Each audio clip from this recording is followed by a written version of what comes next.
나이가 들수록 치아나 잇몸 질환으로 고생하시는 분들 많으실 텐데요. 박사님, 사례들을 소개해 주시죠. 네, 어르신들 중에는 잇몸에서 농이 나오고 악취가 난다는 그런 사람들이 있습니다. 피고름이 나오는 것이죠. 이것을 한의학에서는 골조풍이라고 합니다. 일종의 풍이에요. 풍이 동하는 건데 이것은 왜 그러냐면 몸이 허약해서 나타나는 현상입니다. 그래서 피고름이 나는 것이죠. 그런데 이것이 한의학에서 여러 가지 치료법이 있습니다.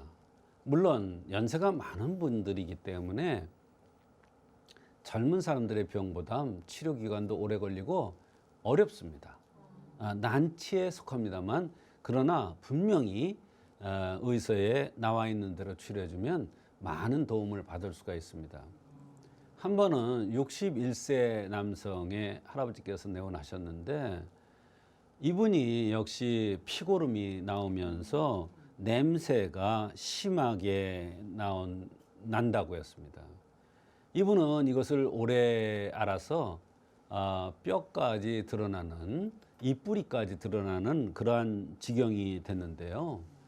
감히 옥지산이라는 한약을 투여 후 불편함 없이 많이 좋아진 그런 경우가 있어서 소개를 하는데요. 이분은 이것을 투여했더니 소화장애도 있었는데 소화도 잘 되고 잇몸에서 피고름 나던 것이 훨씬 덜해졌다고 해서 소개를 하는 것입니다. 네, 잇몸이 아픈데 한약을 먹거나 침 치료를 한다는 말은 저도 처음 들어봤는데요. 그렇습니다. 박사님, 침 치료도 효과가 좀 있나요? 침뜸이 다 효과가 있습니다. 침뜸을 놓는데요. 침뜸을 잇몸에다 놓는 게 아니라 팔다리에다 놓습니다. 특히 아까 윗 잇몸은 위, 아래 잇몸은 대장 이렇게 얘기했죠. 그래서 위경락과 대장경락을 다스려 주는 겁니다. 그렇게 하면 잇몸이 좋아질 수가 있는데요. 한약을 투여하는 경우가 있는데 이 경우는 근본적인 체력을 돋궈주는 것입니다. 말하자면 근본적인 원인 치료가 되는 것이죠. 손발이 치아와 연관된 경락을 다스려주면 치아와 잇몸이 불편해서 괴로운 증상들이 치료가 됩니다. 이것이 침뜸의 역할이고 또 한약의 역할입니다. 잇몸에 대해서 이분께는 바로 감히 옥지산이라는 약을 투여했는데 아주 잇몸 치료에 굉장히 좋은 효과가 있는 그런 한약입니다. 풍이나 충으로 치아가 아프고 흔들리며 터지고 짓물거나 골조풍이 돼서 피고름이 나오는 경우에 그래서 그것이 심해지다 보면 뼈골이 드러나는 경우를 치료하는데 많은 효과가 있다. 이렇게 되어 있습니다. 한의사 생활하면서 기억에 남는 환자들이 많이 있습니다만 바로 치과 질환에 응용했던 한약도 바로 거기에 해당됩니다. 이 약은 뜨거울 때 입에 물어서 입을 헹궈내듯이 헹궈내서 뱉어냅니다. 그것을 계속 하면서 이제 어느 정도 좋아지면 그때는 뱉어내지 않고 삼키면 됩니다. 이것이 바로 감히 옥지산을 복용 방법인데 이러한 과정을 거치면 잇몸에서 피고름이 나거나 잇몸이 아프거나 이뿌리가 드러나는 이런 현상들이 많이 좋아질 수가 있습니다. 박사님, 이 한약을 복용하는 게 아니라 처음에는 입에 머금고 있다가 식으면 뱉어낸다고 하셨잖아요. 네. 저는 참 놀랍습니다. 그렇습니다. 한약이 아주 다양하게 나옵니다. 환으로 나오는 경우도 있고요. 물약으로 나오는 경우도 있고요. 가루약도 있습니다. 고약처럼 된 것도 있습니다. 환도 큰 환약이 있고요. 아주 작은 환약도 있습니다. 또 지금 이 약과 같이 약을 그냥 한약 그러면 일반적으로 마신다, 탕제로 마신다 이렇게 생각하는데 입에서 헹궈서 뱉어내는 방법도 있습니다. 그것은 바로 피고름 같은 게 많고 염증 질환이 많았을 때는 우선적으로 따끈따끈하게 해서 헹궈내는 겁니다. 그렇게 해서 나쁜 오염된 이런 것들을 다 제거한 다음에 그 다음에는 이 약을 마시기 시작을 합니다. 그러면 상당한 효과가 있습니다. 네, 헹궈내는 기능이 있었던 거군요. 그렇습니다. 네, 박사님 생긴 모습에서 알 수 있었던 특징이 있을까요? 골조풍이라고 그랬죠. 잇몸에서 피고름이 나고 냄새가 심하고 입부리에 뼈가 드러나는 현상을 골조풍이라고 그랬죠. 풍이라는 것은 일단 코가 붉습니다. 이분도 코가 붉었는데요. 바로 한의학에서 코가 붉은 것은 풍이다 이렇게 얘기했습니다. 물론 코가 붉은 것은 콩팥이 열을 받고 있다 이렇게 보는 경우도 있습니다만 이분의 경우는 바로 골조풍이기 때문에 풍에 해당되는 겁니다. 그래서 잇몸에서 피고름이 나오고 뼈가 드러났고 이런 현상이 나타났던 골조풍으로 판단하고 골조풍을 치료에는 감히 옥지산을 투여했던 것입니다. 동반되는 증상들도 함께 소개해 주시죠. 네, 4, 5년 전서부터 상대방이 이야기하는 것을 머릿속에 안개가 낀 것 같이 이렇게 잘 어렴풋이 잘 이해가 안 되고 이런 현상이 있었다는 것입니다. 풍이 든 거예요. 또 언젠가는 뇌경색을 앓은 경력도 있고 좌측 무릎이 걷다가 갑자기 구부러지는 것 같이 무릎이 이렇게 무너져 내리는 거죠. 지탱을 못하고 이런 현상도 나타나기도 하고 추우면 눈이 감기고 잠이 온다. 또 작년 가을부터 좌측 손에 2, 3, 4지가 3분의 1 정도가 죽은 듯이 말하자면 순환이 안 되는 거예요. 그것까지. 또 화가 나면 순간적으로 무엇을 던지고 싶은 마음이 자꾸 들고 실제로 던지기도 한다고 했습니다. 소화가 안 되는 것이 오래됐다고 했습니다. 이와 같이 여러 가지 불편함을 호소했습니다. 뇌경색이 오기도 했었고 손가락 마비까지 왔습니다. 제가 볼 때는 잇몸 질환보다 더 큰 병을 의심해 봐야 하지 않을까 싶은데요. 그렇습니다. 어떻게 치료를 해주셨나요? 네. 물론 마비가 왔으면 그것을 먼저 풀어내는 것도 하나의 방법입니다만 인체의 증상들, 병들은 따로따로가 아니라 다 유기적으로 연관돼서 나타나는 게 특징입니다. 여러 증상들이 모두 풍열에 의한 골조풍과 연관되는 그러한 병이라고 판단을 했던 것입니다. 안개가 낀 것 같이 다른 사람이 말하면 잘 못 듣는 거라든지 마비감이 온다든지 또 잇몸이 드러나는 이런 것이 같은 현상이라는 것을 얘기합니다. 그래서 감히 옥지산을 투여했더니 소화가 안 되는 것도 좋아지고 잇몸에서 피가 나거나 냄새 나는 것도 물론 좋아졌으면서 좌측 무릎이 자꾸 꺾이는 현상이 있었던 거 이런 것들이 모두 개선되는 그러한 효과가 있었습니다. 한의학에서는 윗잇몸은 위에 속하고 아랫잇몸은 대장에 속한다는 이론이 있다고 말씀드렸습니다. 이런 이론을 보면은 바로 이분이 소화장애가 이 약으로 같이 치료됐던 것이 이해가 갈 것입니다. 앞서 박사님께서 치아를 건강하게 하는 방법, 집신법에 대해서 팁을 알려주셨는데요. 네. 저도 오늘부터 열심히 해볼 생각입니다. 아주 좋죠. 네. 젊은 사람들도 치아나 잇몸 질환을 많이 앓기 때문에 아나운서께서도 아마 그 방법을 천천히 하신다면 치아를 좋게 유지할 수 있는 좋은 섭생법이 되겠습니다. 실제로 이 집신법을 꾸준히 해서 효과를 본 사례도 있었나요? 물론입니다. 치아가 안 좋아서 이런저런 치료를 많이 받았답니다.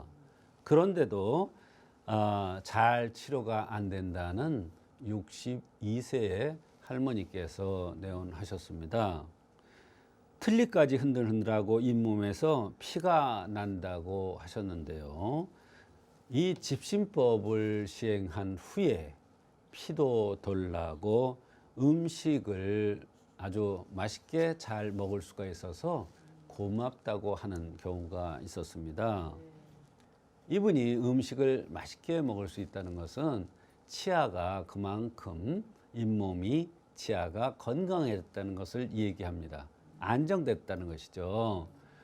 연세 많은 분들이 틀니를 해서 음식을 잡수면 맛이 없다고 그래요. 그것은 왜 그러냐면 바로 잇몸이나 치아로, 내 잇몸이나 내 치아로 바로 음식 맛을 먼저 느끼기 때문입니다. 그런데 틀니를 하면 아무래도 그런 제약이 있기 때문에 음식 맛을 모르는 경우도 많습니다. 이분은 집신법을 3일 정도 했을 때부터 좋아지는 것을 느꼈답니다. 지금은 밥을 씹어 먹을 수 있을 정도로 잇몸이 좋아졌고, 이러한 경험을 나중에 너무나 고맙다고 하면서 내원해서 얘기해줘서 제가 오늘 말씀드리는 것입니다. 처음 내원하셨을 때는 또 어떤 증상을 호소하셨는지도 궁금합니다. 네, 잇몸에 피가 많이 나와서 스케일링도 많이 했답니다. 또 누구 얘기 듣고 소금으로 문질러 보기도 했다고 했는데 효과를 보지 못했다는 것입니다. 이분은 심장 수술도 한 적이 있고 시술도 한 적이 있고 좌측 가슴이 기분 나쁘게 아파한 적도 있고 전화 소리만 들어도 좌측 가슴이 바늘로 찌른 듯한 통증이 오고 저녁을 많이 안 먹는데 물만 마셔도 붓는다, 소화가 안 되고 거북하고 답답하다. 또 검사를 해보니까 간에 물혹이 있다. 또 건망증이 심하고 긴장하면 손이 떨리며 뒷목에서 등까지 거북하다는 이러한 여러 가지 불편한 증상들이 동반되고 있었습니다. 나이가 있으신 만큼 여러 가지 불편함을 호소하셨는데요. 이 여러 가지들 중에 박사님께서 특별히 잇몸 질환에 초점을 맞추신 이유가 있을까요? 네, 이분은 화성을 띄었습니다. 화성을 띄었다는 건 뭐냐면 바른 말을 하는 사람이에요. 거짓말을 못 하고요. 그러니까 자기는 평생을 위장 질환으로 심장 질환으로 고생을 했는데 이런 얘기를 하시는 거예요. 그것은 바로 화성이라는 것은 화의 기질, 그건 심장을 얘기합니다. 그런 사람들은 언제나 심통이 잘 나타나고 또 스트레스성 위장 질환이 잘 나타납니다. 또 스트레스에 의해서 잇몸 질환이 잘 나타나고 또 치아도 흔들렸고 좋지 않았던 겁니다. 집신법을 시행하면 신을 편하게 한다고 그랬어요. 이런 사람들은 마음만 편하면 사는 사람입니다. 그래서 이분의 병을 심조로 판단하고, 말하자면 스스로 자신을 볶아서 마음이 편치 않아서 오는 위장 질환으로 판단하고 향사평이산을 투여했으며 집신법을 자세히 가르쳐줬고 치아 소금으로 양치하는 방법을 동시에 가르쳐 드렸더니 아주 좋은 효과가 있어서, 또 말을 참고 안 해주고 못 배기는 이런 성격이기 때문에 저한테 와서 고맙다는 얘기를 한 적이 있었던 것입니다. 죽염 성분이 들어간 치약도 시중에 많이 나와 있는데요. 치아에 좋은 소금이 따로 있을까요, 박사님?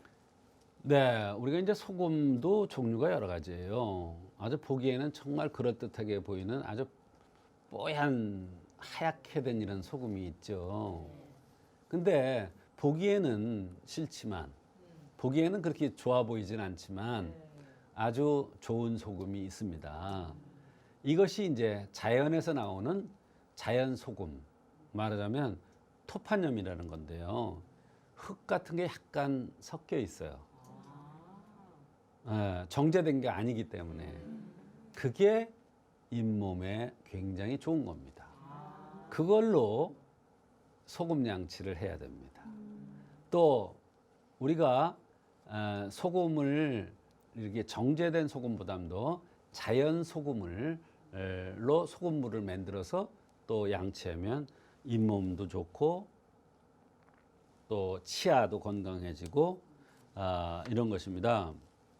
우리가 양치를 할 때 이렇게 질문합니다. 소금으로 양치해라 그러면 소금물 짠 거 많이 먹지 말라고 그러는데 어쩌자고 소금으로 양치를 해라 그러고 또 소금으로 양치하면 이 치아의 겉에 표면들이 망가져서 더 안 좋을 수도 있는데 어떻게 그런 말씀 하십니까? 이런 얘기를 하는 사람들이 있어요. 천만의 말씀입니다. 소금을 입에다 일단 넣습니다. 그러면 다 녹습니다. 조금 있으면. 그러면 양치하는 겁니다. 그러니까 소금물로 해놓은 거나 똑같습니다. 이런 식으로 하면 치아의 표면이 상할 가능성이 전혀 없습니다. 그런데 소금으로 하는 이유가 있습니다. 소금은 안 썩습니다. 그러니까 충치가 생길 가능성이 없지요. 또 소금은 치아가 먼저 먹습니다. 말하자면 치아는 고래 여분입니다. 치아는 콩팥을 좋게 해줍니다. 콩팥은 바로 뼈골입니다. 뼈골의 여분인 치아가 겉으로 나와 있는 거예요. 그래서 치아를 제대로 관리를 잘하면 콩팥이 좋아지는 거고 치아를 소금으로 양치하면 콩팥이 좋아질 수밖에 없는 겁니다. 그래서 소금 양치를 하고 집신법을 하면 잇몸이 좋지 않고 잇몸에서 피가 나던 현상, 치아가 흔들리던 현상, 이런 모든 증상들이 다 좋아지면서 전신이 건강해질 수가 있는 것입니다. 더군다나 입뿌리가 드러나고 좋지가 않은 사람들은 반드시 이 방법을 시행해서 잇몸 질환과 치아 질환을 치료하거나 예방을 해야 되겠습니다. 네, 쉽게 구할 수도 있고 가격도 비싸지 않으니까요. 자주 해보면 좋으실 것 같습니다. 오늘은 조성태 한의학 박사님과 함께 잇몸 질환의 치료 사례들을 알아봤습니다.